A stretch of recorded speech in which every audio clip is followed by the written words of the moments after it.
I wanted you to look at her belly, because there's just nothing like the pregnant belly of a woman to inspire hope when everything around you seems dismal. Because it's evidence that humanity is alive, and that we are growing, and that we are thriving, and that we're good, and that we're going to live, and that we're going to survive, and children will be born, and they will live, and they will die. And we can't fight that, and we shouldn't be afraid of that. I've traveled all over the world, and it's only in the West that I've seen this weird idea that we should get a skin cream or a pill or something to delay the inevitable death. This is a beautiful thing about life. It's part of the whole cycle. We should celebrate it. You live, you die. Enjoy the human experience. Connect with people. Seek God. Seek yourself. Seek others. Get to know each other. Be vulnerable. Why are we afraid of death? I'm sick and tired of it. It's so nonsense that these people have got inside of our heads and tried to tamper with our psyche as though death was something that we would have the height of human hubris and arrogance to think that we could combat it with synthetic medicines. It's a lie.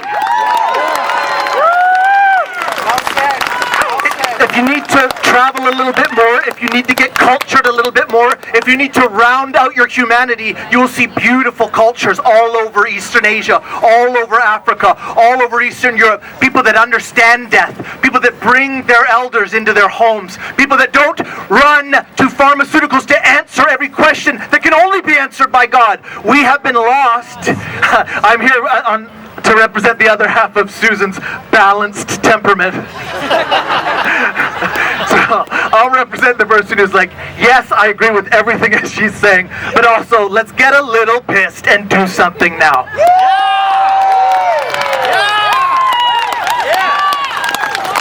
And I promise you, like, we are already discerning. Everybody here is tested positive for CS. That's common sense. It's happening all over the world. You don't need some screaming poet preacher boy to come up here and tell you. You already know it to be true.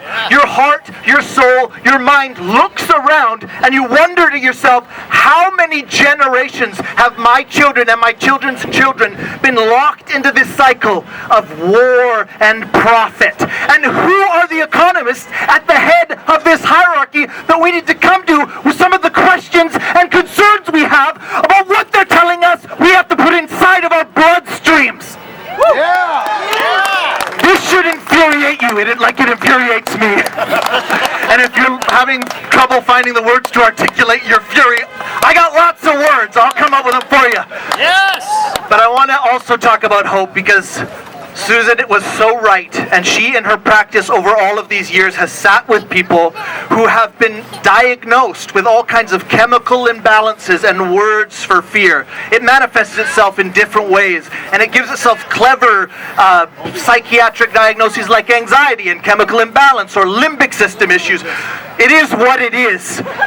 Every time you combat a fear in your life and you come standing up against this big, ugly shadow rearing its face and telling you you cannot surmount this obstacle, you will not thrive, you will curl up in a ball in fetal position and die, instead of medicating for that fear or doping yourself up with potato chips and Netflix just so that you can slip by, maybe instead look at the fear eye to eye, walk